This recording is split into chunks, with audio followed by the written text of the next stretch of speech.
صوفیہ درخت سے اتر کر ان کے پاس آئی۔ میجر اندر بالکل سناٹا ہے، صرف سیکیورٹی گارڈ ہی نظر آ رہے ہیں۔ صوفیہ نے سنجیدگی سے رپورٹ دی، اوکے میں اور بلال اندر جاتے ہیں، تم ان کا سیکیورٹی سسٹم ہیک کرو۔ زبان نے ہدایات دی۔ صوفیہ نے اپنے کندھے سے بیگ اٹھایا اور اس میں سے جدید ٹیبلٹ سائز ڈیوائس نکال کر بلڈنگ کے سیکیورٹی سسٹم کو ہیک کرنے لگی۔ میرے کیمرے آدھے گھنٹے کے لیے فریز کر دیے ہیں، اب ہمیں ہر صورت اس بلڈنگ سے آدھے گھنٹے کے اندر نکلنا ہوگا۔ میں فرنٹ پر موجود گارڈز کو سنبھالتی ہوں، آپ دونوں موقع دیکھتے ہی اندر چلے جائیں۔ زبان اور بلال نے نقاب پہن کر صوفیہ کو اشارہ کیا اور خود بلڈنگ کی جانب بڑھے جہاں مسلح گارڈ پہرا دے رہے تھے۔ صوفیہ نے اپنے گھگھرالے بالوں کو کھول کر درست کیا اور مسکراتی ہوئی گیٹ کی جانب بڑھی۔ ہائے، میرا نام میری ہے، آج میرے نیٹ فرینڈ نے مجھے بلائنڈ ڈیٹ کے لیے بلایا تھا، میں انتظار کر کر کے تھک گئی ہوں۔ بڑی، کیا مجھے پانی پلا سکتے ہو؟ وہ بڑی ادا سے بولی۔ سیکیورٹی گارڈ ایک خوبصورت ترادار جوان لڑکی کو گیٹ پر باتیں کرتا دیکھ کر پاس آ گئے۔ وہ سب سے ہنس کر باتیں بگا رہی تھی جب زبان اندر کود گیا اور بلال دور سے صوفیہ کو خشمگین نگاہوں سے گھورتا ہوا دیوار پہ لگ گیا۔ زبان نے بلال کو بائیں جانب سے اندر داخل ہونے کا اشارہ کیا اور خود اچک کر کھڑکی کے ذریعے دائیں جانب سے داخل ہو گیا۔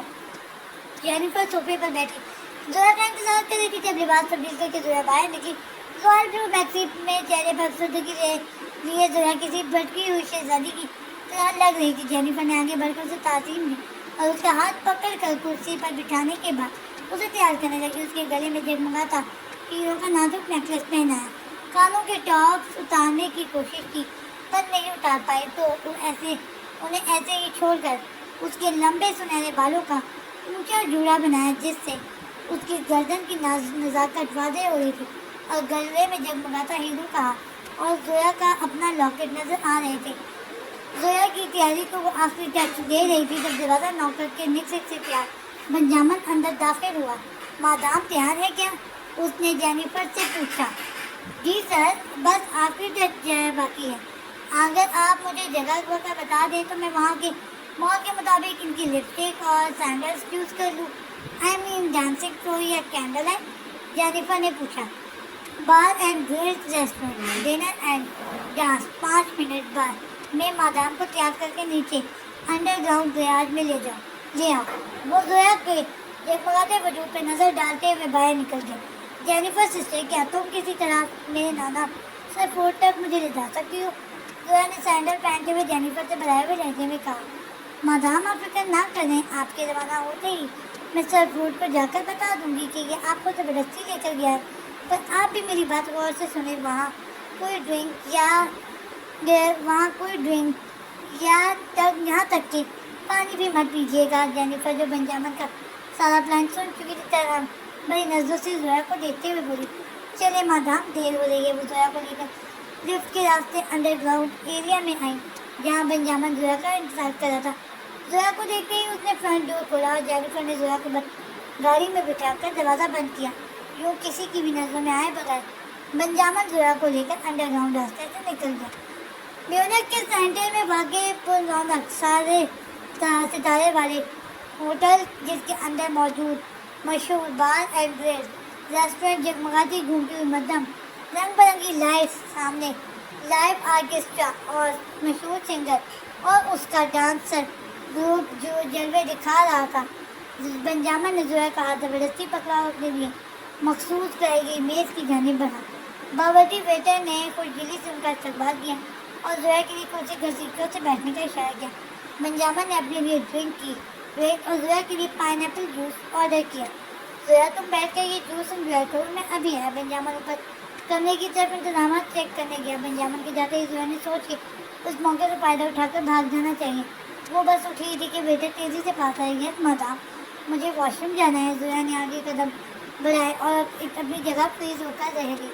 سامنے یہ بلیک سوٹ میں ملبوس اپنے بالوں کو مخصوص انداز میں سیٹ کیے زبان، اس کا اپنا میجر زبان اپنی باہوں میں ایک لڑکی کے ساتھ انتہائی شرمناک حرکات میں مصروف تھا۔ زویا پھٹی پھٹی آنکھوں سے اسے دیکھ رہی تھی۔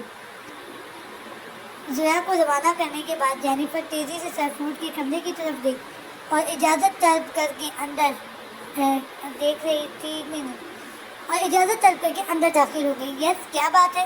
سر فورڈ نے پوچھا، محترم سر فورڈ، آپ کی نوازی وہ بنا رکے سولومن کے فون سے لے کر زویا کو زبردستی باہر لے جانے کی ساری بات تفصیل سے بتا چکی تھی۔ سر فورڈ کا چہرہ غصے سے سرخ ہو رہا تھا۔ جو بھی ہو، وہ اپنی نوازی کی عزت سے کھیلنے کی اجازت کسی کو نہیں دے سکتے تھے، چاہے وہ کوئی یہودی ہی کیوں نہ ہو۔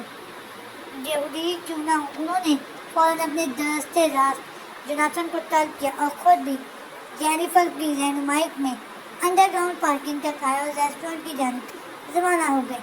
جینیفر سینے پر اس کا نشان بناتی، زویا کی سلامتی کی دعا مانگتی لفٹ سے واپس اوپر چلی گئی۔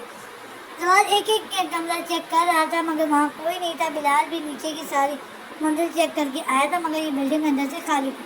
بلال، وہ لوگ زویا کو کسی خفیہ راستے سے لے گئے تو تم صوفیہ کو کانٹیکٹ کرو اور اسے میری جیپ فرنٹ پر لانے کا کہو۔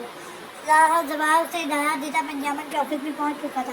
تبھی سامنے سے ایک عورت لفٹ سے نکلتی دکھائی دی۔ زوال تیزی سے اس کے سامنے آیا مگر وہ کمزور دل عورت ایک نقاب پوش کو دیکھ کے بے ہوش ہو گئی۔ ابھی اسے ہوش میں لا کر سوال جواب کرنے کا ٹائم نہیں تھا۔ اس کی زویا خطرے میں تھی۔ وہ تیزی سے دوسری منزل کو کود کر سڑک پر آیا جہاں صوفیہ گاڑی اسٹارٹ کیے ہوئے اس کا اور بلال کا ویٹ کر رہی تھی۔ شبیر کو پورا یقین تھا کہ میونخ پہنچنے کے بعد اس کا ٹائیگر سے ڈھونڈتا ہوا آج ہی اس کی رہائش میں پہنچ جائے گا۔ اس لیے رابرٹ کو ہدایت دے کر وہ جرمنی کے وزیر دفاع اور اقوام متحدہ کے نمائندے سے ملنے چلا آیا تھا۔ اب وہ بھی اپنے وطن، اپنے دوستوں اور اپنی زویا کے پاس واپس جانا چاہتا تھا۔ پارلیمنٹ آفس میں وزیر دفاع اور اقوام متحدہ کے نمائندے نے اٹھ کر اس گلیس کو سائنسدان کا استقبال کیا۔ دیکھ کر برتن مسٹر شبیر، معاہدے کے مطابق یہ میرا ریسرچ ورک مکمل ہے۔ اب آپ پاکستان کی فوج فنڈنگ اپروو کیجیے تاکہ اس فارمولے پہ حکومت پاکستان اور یورپی یونین کے اشتراک سے کام ہو سکے۔ شبیر نے سنجیدگی سے مطالبہ کیا، پروفیسر آپ کی ساری ڈیمانڈ تو ہم پہلے ہی منظور کر چکے ہیں۔ آپ جینیوا جانے کی تیاری کیجیے۔ اب وقت آ گیا ہے کہ دنیا کے سامنے آپ کو لایا جائے اور دیگر ممالک کو جرمنی اور پاکستان سے ملاپ کر کے ان دہشت گرد تنظیموں کے خاتمے کے لیے کام کرنے کی ذریعہ سازی کیا جائے۔ اقوام متحدہ کے نمائندے نے کہا۔ شبیر ہاتھ ملاتا ہوا اٹھا اور اپنی BMW میں بیٹھ کر روانہ ہو گیا۔ شبیر سر کدھر چلنا ہے؟ ڈرائیونگ سیٹ پر بیٹھے شبیر کے جانب ساتھ ساتھی عمر نے پوچھا۔ میونخ، شبیر نے سنجیدگی سے کہا اور ساتھ ہی اپنا لیپ ٹاپ کھول کر مانیٹرنگ اسکرین سیٹ کرنے لگا۔ تھوڑی دیر بعد لبریب کے نے عمر کو مخاطب کیا۔ پھر وقت کم ہے، رفتار بڑھاؤ۔ زویا شوق کی اسی کیفیت میں زوال کو اس لڑکی کے ساتھ دیکھتی تھی۔ اس کے قدم جم سے گئے تھے۔ اس نے اتنی بھی ہمت نہیں تھی کہ زوال کو آواز دے پاتی۔ ابھی اس نے ہمت جمع ہی کی تھی کہ بنجامن چلتا ہوا اس کے پاس آ رکا۔ کیا ہوا سویٹ ہارٹ، ایسے کیوں کھڑی ہو؟ چلو اور ڈنر آرڈر کریں۔ وہ اسے لے کر میز تک آیا اور جوس کا گلاس لبالب بھرا دیکھ کر چونک گیا۔ تم نے جوس کیوں نہیں پیا؟ چلو شاباش، جوس پیو۔ گلاس اس کی طرف بڑھاتا ہوا بولا۔ نو تھینکس، میرا دل نہیں کر رہا۔ زویا گلاس اپنے سامنے سے ہٹاتے ہوئے بولی۔ اوکے چلو، تمہیں اچھا سا ڈنر کراتا ہوں۔ بنجامن نے ڈنر آرڈر کیا۔ ایکسکیوز می، میں فریش ہو کراتی ہوں، زویا اٹھتے ہوئے بولی۔ بنجامن نے سر اس بات میں لایا اور زویا خاموشی سے اٹھ کر ریسٹورنٹ کے آخری کونے پر بنے لیڈیز واش روم کی جانب بڑھ گئی۔ اس کی آنکھیں برسنے کی ارتیا تھی۔ واش روم کے بعد پہنچ کر اس نے اپنا رخ بدلا اور باہر کے دروازے کی طرف تیزی سے دوڑ لگائی۔ بنجامن دونوں ہاتھوں کو جوڑے بڑے آرام سے زویا کو واش روم کی طرف جاتے دیکھ رہا تھا۔ جب بیٹا کی بیڈ پہ موجود اس کا ساتھی پاس آیا، بنجامن یہ کیا اسے اکیلے جانے دیا؟ وہ بھاگ جائے گی۔ بیٹا نے سرگوشی کی۔ یہ لڑکی بہت بے وقوف اور سیدھی ہے، تم فکر مت کرو۔ اور روم میں ڈرگ کا انجیکشن لے کر پہنچو۔ جوس تو اس نے پیا نہیں اور اب اس حرکت کے بعد میں اسے چھوڑوں گا نہیں۔ بنجامن زہریلے لہجے میں بولتا ہوا اٹھا۔ مگر ڈنر کا کیا ہوگا؟ ویٹر بولا۔ باہر میں گیا ڈنر، تم اوپر پہنچو، میں اسے لاتا ہوں۔ یہ کہہ کر بنجامن کھڑا ہوا اور بڑے بڑے قدم اٹھاتا مین دروازے کی جانب جا کر کھڑا ہو گیا۔ صوفیہ گاڑی اسٹارٹ کی ہے۔ پچھلی گلی میں زوال اور بلال کا ویٹ کر رہی تھی۔ جب دور سے بلال تیز تیز قدموں سے چلتا ہوا گاڑی تک آیا، وہ اپنا نقاب اتار کر جیب میں رکھ چکا تھا۔ گاڑی کے نزدیک پہنچ کر اس نے ڈرائیونگ سیٹ کا دروازہ کھولا اور صوفیہ کو اترنے کا اشارہ کیا۔ کیپٹن، میں ڈرائیو کر رہی ہوں، تم پیسنجر سیٹ پر آ جاؤ۔ صوفیہ نے اترنے سے انکار کیا۔ کیپٹن نہیں، میجر بلال، تمہارا سپیریئر۔ بلال نے سنجیدگی سے تصدیق کی۔ اور تمہاری ڈرائیونگ میں قطر میں دیکھ چکا ہوں، دوبارہ کسی حادثے کا متعامل نہیں ہو سکتا۔ اس کی شرافت سے سیٹ خالی کرو، اٹس این آرڈر۔ صوفیہ نے اس کے سنجیدہ چہرے کو ایک نظر دیکھا اور خاموشی سے سیٹ خالی کر کے پیچھے بیٹھ گئی۔ ایجنٹ صوفیہ آگے آؤ، میں تمہارا ڈرائیور نہیں ہوں۔ اور ویسے بھی پیچھے میجر زوار بیٹھ کر زورا سسٹر کو ٹریس کریں گے۔ بلال نے اس کے چہرے کو فوکس کرتے ہوئے کہا۔ اب کے صوفیہ غصہ پیتے ہوئے نیچے اتری اور آگے آ کر بیٹھتے ہوئے بولی، میجر بلال، جب گاڑی چلا رہے ہو تو ڈرائیور ہی چلاؤ گے، اور مائنڈ یو، صوفیہ کسی کے انڈر نہیں ہے اور نہ ہی کبھی ہوگی۔ بلال نے ایک نظر ساتھ بیٹھی صوفیہ کو گہری نظر سے دیکھا۔ میڈم، یہ تو تمہیں وقت بتائے گا، اور اب تمہاری بھلائی اسی میں ہے کہ تم اپنے دماغ میں اچھی طرح سے بٹھا لو کہ تم میری ہو اور میرے انڈر ہی رہو گی۔ اس مشن کے بعد تمہارے سارے حقوق سے پرفیکٹ میرے ہوں گے۔ وہ اس کی آنکھوں میں جھانکتا ہوا بولا، بلال تم؟ صوفیہ نے دل ملا کر بات شروع کی ہی تھی کہ بلال اس کی بات کاٹ کر گیا، اور آخری بات میں، آئندہ تمہیں کبھی بھی غیر مردوں سے کلوز ہو کر ہنس کر باتیں کرتے نہ دیکھو، ورنہ تمہیں وہی زندہ کر دوں گا۔ بلال کی سر موری تھی بلال کی لہجے میں۔ ایک ذرا سا اظہار محبت کیا کر دیا، تم تو سر پر چل جا رہے ہو۔ بلال خواب دیکھنا چھوڑ دو۔ میں اتنی بھی ابھی صوفیہ کے الفاظ بیچ میں ہی تھے کہ زبان تیزی سے گاڑی کا پیچھا دروازہ کھول کر بیٹھا۔ لیٹس گو بلال، ٹائم کم ہے، زبان نے کہا۔ بلال تیز رفتاری سے جیپ چلا رہا تھا اور زبان اپنے سیل نما ڈیوائس پر زویا کی گردن میں لگائی اپنی ٹریکنگ ڈیوائس کو آن کر رہا تھا۔ ٹاؤن سینٹر کی جانب چلو، زویا وہاں بار اینڈ گرل ریسٹورنٹ میں موجود ہے، زبان نے ہدایات دی۔ زویا کے دل کی حالت عجیب تھی اور وہ زبان کو دیکھ کر اپنے آپ پر قابو نہیں رکھ پا رہی تھی۔ آنسو تھے کہ نہ چاہتے ہوئے بھی امڑتے جا رہے تھے۔ اپنی بھلائی آنکھیں صاف کرتی وہ تیزی سے چلتے ہوئے دروازے کے پاس پہنچی ہی تھی کہ اپنے اسے بنجامن نظر آ گیا تو دروازے سے تیز چلائے اسے گھور رہا تھا۔ کدھر جانے کا ارادہ ہے سویٹہارٹ؟ وہ زویا کا ہاتھ پکڑ کر زہریلے انداز میں بولا۔ چھوڑو میرا ہاتھ، مجھے تمہارے ساتھ کوئی ڈنر ونر نہیں کرنا، زویا نے بنجامن کا ہاتھ جھٹکا۔ بنجامن ایک جھٹکے سے بچلتی ہوئی زویا کو اپنے قریب کیا، اس کی کمر میں ہاتھ ڈال کر اسے گھسیٹتا ہوا اوپر اپنے بک کرائے ہوئے کمرے میں لے گیا۔ یہ ایک سویٹ روم تھا، یہاں بنجامن کا آدمی بیٹا کے بیس میں ڈرگ کا انجیکشن لیا انتظار کر رہا تھا۔ تھوڑی دیر میں دروازہ کھول کر بنجامن نے زویا کو سیدھا لا کر بیڈ پر بیٹھا۔ اسے انجیکشن دو، وہ لایا۔ ویٹر تیزی سے سوئی ہاتھ میں لیے زویا کی جانب بڑھا ہی تھا کہ زویا اسے دھکا دیتے ہوئے دروازے کی طرف بھاگی۔ بنجامن نے زویا کو تیزی سے پکڑا اور ایک زوردار تھپڑ مارا جس سے وہ لڑکھڑا کر فرش پر گر گئی، اور بنجامن نے اس کی آستین اٹھا کر بڑی بے دردی سے سوئی اس کے بازو پہ گھسیٹ دی۔ زوال ریسٹورنٹ کے قریب پہنچ چکا تھا، بس ایک روڈ کراس کرنے کا فاصلہ تھا جب اسے دور سے دروازے پر زویا نظر آئی تھی۔ اس کے چہرے پر خواب دیکھتے زویا کے سامنے کھڑے آدمی نے زبردستی اس کی کمر میں ہاتھ ڈالا۔ بلال، گاڑی روکو، اور پھر گاڑی کے رکنے کا انتظار کیے بغیر زوال چلتی گاڑی سے دروازہ کھول کر جمپ لگا کر اترا اور دوڑتے ہوئے روڈ کراس کر کے ریسٹورنٹ کے دروازے کے پاس پہنچے۔ اس کی نظریں زویا کو ڈھونڈنے میں لگی تھی، اس کا خون کھول رہا تھا۔ وہ اس ملگتے ماحول میں ایک میز پر کو بہت دیکھتا آگے بڑھ رہا تھا۔ جب اس کی نظر اتلی منزل کی پر پڑی، وہ دو آدمی زویا کو لے کر روم میں داخل ہو رہا تھا۔ لفٹ دور تھی۔ زوال تیزی سے زینے کی جانب بڑھا، کئی سیڑھیاں پہ لھانکتا ہوا اوپر پہنچا۔ دروازہ بند تھا۔ اس نے اپنی جیب سے تار نکالا اور کلک کی آواز سے دروازہ ایک سیکنڈ میں کھل گیا۔ وہ اندر داخل ہوا تو وہ یہودی ایجنٹ زویا کو انجیکشن لگا رہا تھا۔ وہ برق رفتاری سے آگے بڑھا پر انجیکشن لگ چکا تھا۔ زوال نے کالر سے پکڑ کے بنجامن کو زویا سے دور کیا اور ایک زوردار کک اس کی کمر میں لگائی۔ اتنے میں وہ بیٹا بھی قریب آ چکا تھا اور وہ زوال بڑی بے دردی سے ان دونوں کو پیٹے جا رہا تھا۔ بیٹے کی تو اس نے گردن مڑوڑ دی تھی اور بنجامن مار کھا کر نیند بے ہوش ہو چکا تھا۔ جب زوال کو زویا کے کھنانے کی آواز آئی، وہ بنجامن کو فرش پر پٹک کر زویا کے پاس پہنچا۔ زویا، مائی لو، تم ٹھیک ہو نا؟ وہ بڑی بےتابی سے اس کے چہرے سے لٹ ہٹاتے ہوئے بولا اور اس کے رخسار پہ انگلیوں کے نشان دیکھ کر تڑپ گیا۔ اس کے سوکھ گال پر سخت تھپڑ کی چھاپ پر اس نے اپنی انگلی پھیری اور پلٹ کر بنجامن کی جانب پلٹا۔ ذلیل انسان، تمہاری ہمت کیسے اس کو ہاتھ لگانے کی؟ زوال بولا ہے۔ زوال نے اس کے گردن سے جھکڑ کر اٹھایا اور پھر چل کر اس کے منہ پر گھونسے مارنے لگا اور بالکل جنونی ہو رہا تھا۔ بنجامن کے منہ سے خون بہنے لگا تھا۔ زوال نے ایک زوردار جھٹکا دے کر اسے زمین پہ پٹکا، پھر اس کے دونوں بازو پشت پر لے جا کر بری طرح سے توڑ دیے۔ بنجامن تقریب کی شدت سے بے ہوش ہو چکا تھا۔ اسے چھوڑ کر آستین سے منہ صاف کرتے ہوئے مڑا، کمرہ خالی، اس کا منہ چڑھا رہا تھا۔ زویا غائب تھی۔ زوال کو کوٹتے ہی بلال نے گاڑی کو سامنے موجود پلازا کی پارکنگ میں رکا اور تیزی سے نیچے اتر کر صوفیہ کو ساتھ آنے کا اشارہ کر کے بھاگتے ہوئے ریسٹورینٹ کی جانب بڑھا. وہ دونوں اندر داخل ہو کر زوال اور زہرا کی تلاش میں نظر دوڑا رہے تھے جب بلال کی نظر ایک میز پر کسی ڈانسر ٹائپ لڑکی کے ساتھ بیٹھے زوال پر پڑی. ابھی وہ آگے بڑھنے ہی والا تھا کہ پیچھے سے صوفیہ بھی اس کے کندھے پر ہاتھ رکھا. یہ میجر زوال نہیں ہے, وہ سرگوشی میں بولی. جانتا ہوں, اس کے کپڑے اور جوتے زوال بھائی سے مسلم ہیں. بلال نے دھیمے سے جواب دیا. میجر بلال, یہ کوئی بہت بڑی گیم ہے. ڈانس فلور کے پاس غور سے دیکھو.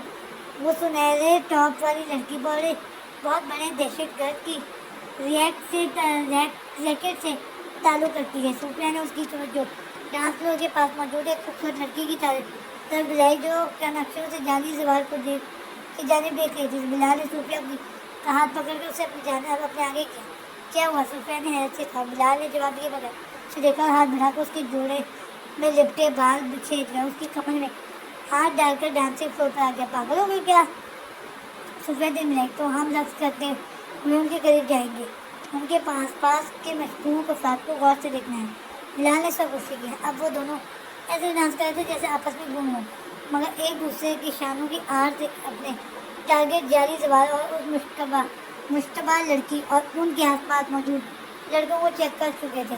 بلال صوفیہ کو اپنی باہوں میں جگ کے گول گھومتا ہوا فلور کے اندھیرے حصے میں آ گیا تھا. اس نے دھیرے سے صوفیہ کو خود سے الگ کیا. صوفیہ, مجھے کور کرو, میں اس جعلی زوال کو بیک ڈور سے باہر دیکھ کر آتا ہوں. وہ یہ لڑکی خود ہی پیچھے آئے گی. تم پہلے ہی وہاں جا کر پوزیشن لے لو, ہم ان دونوں کو ایک ساتھ ہی پکڑ لیں گے. بلال نے کہا اور آگے بڑھ گیا.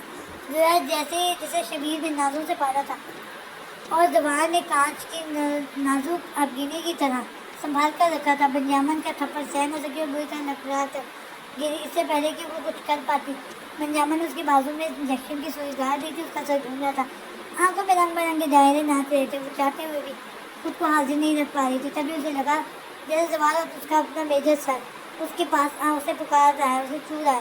ہمت کر کے چکراتے ہوئے سر کو تھامتے ہوئے بڑی مشکل سے کھڑی ہوئی. سارا کمرہ گول گول گھومتا ہوا محسوس ہو رہا تھا. وہ لڑکھڑاتے ہوئے دروازے کی جانب بڑھی اور کمرے سے باہر نکل گئی. چند قدم ہی ڈگمگاتے ہوئے آگے بڑھی تھی کہ کسی سے ٹکرا گئی. کاکول اکیڈمی کے بڑے میدان میں پاسنگ آؤٹ پریئر جاری تھی. نئے جوانوں کے چہرے کی چمک اور قدموں کی دمک سے پورا گراؤنڈ گونج رہا تھا.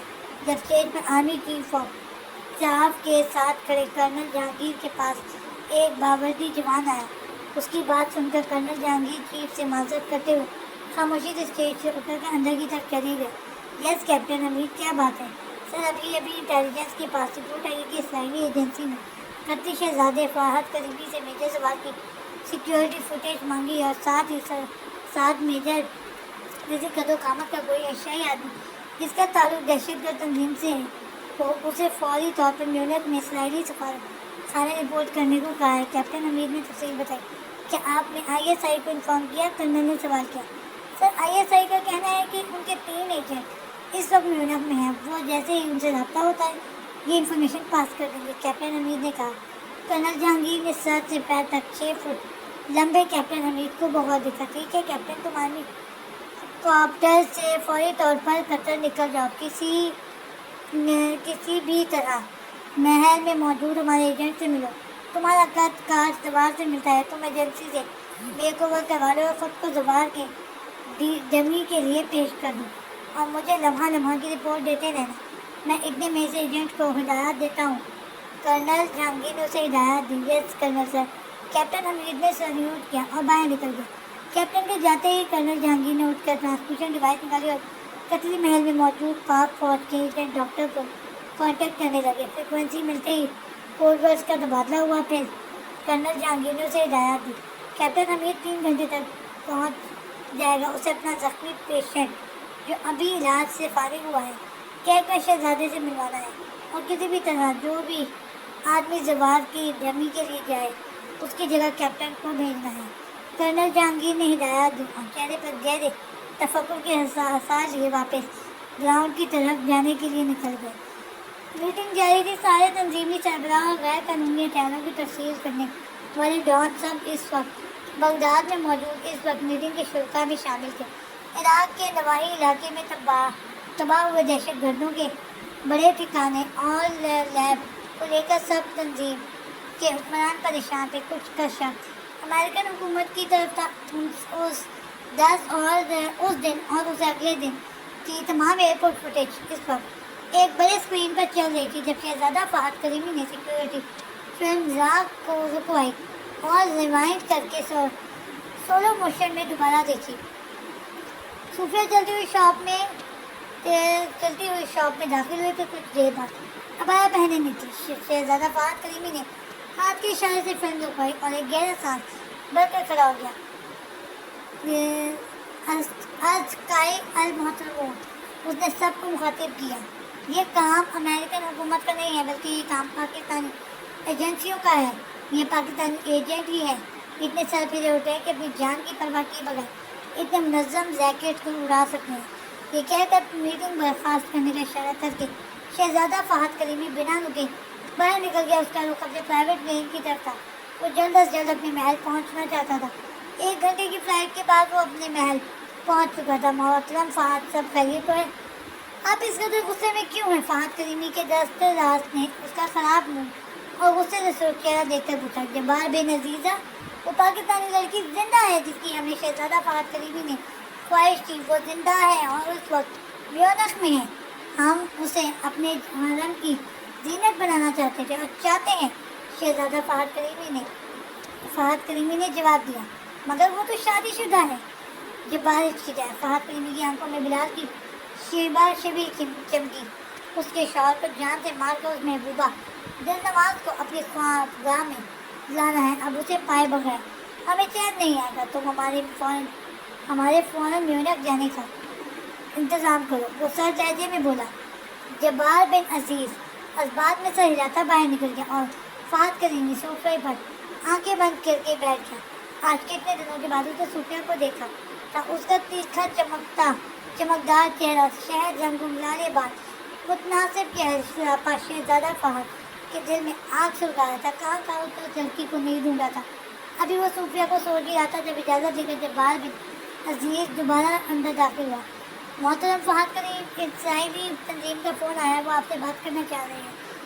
یہ کہہ کر اس نے فون شہزادہ کی طرف بڑھایا۔ تھوڑی دیر تک بات کرنے کے بعد شہزادہ فہد کریمی نے جبار بن عزیز کو دوبارہ طلب کیا۔ جبار 6 ماہ پرانی جب میجر زوال ادھر آیا تھا، اس وقت کی سیکیورٹی فلم اور کیمرہ پکچر نکلوا اور اس میں پتہ بھیجو۔ وہ اپنے سال میں آیا ایڈریس اس کو دکھاتا ہوا بولا، اور اس میجر زوال سے ملتا جلتا کوئی دیسی آدمی اپنے آدمیوں میں ڈھونڈو۔ یاد رکھنا، ہمیں اس کام کا معاوضہ منہ مانگا ملے گا، اور یقیناً جہاں وہ یہ اس نقلی میجر کو بلوائیں گے وہاں ہماری محبوبہ صوفیہ بھی ہوگی۔ ہمارا جیٹ تیار کرو۔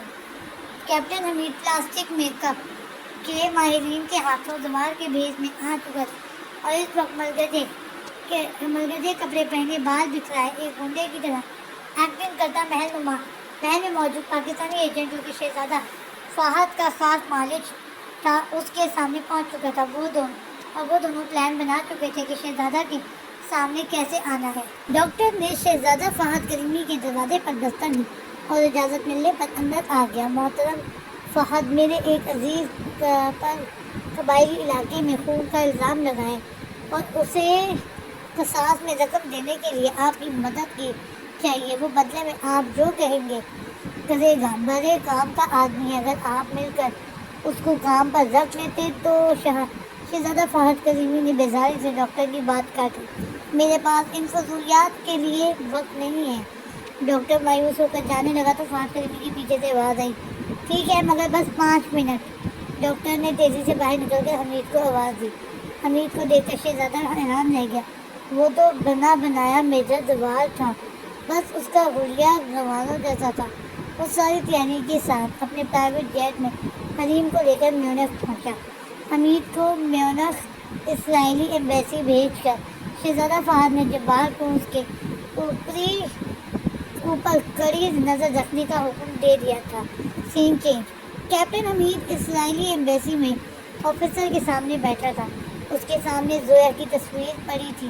اس لڑکی کو اچھی طرح دیکھو، آج شام یہ لڑکی ایک ریسٹورنٹ میں آئے گی اور تم اس کے سامنے اسے مکمل اگنور کرتے ہوئے ہماری دی گئی لڑکی کے ساتھ قریب ہو کر نازیبا حرکات کرو گے۔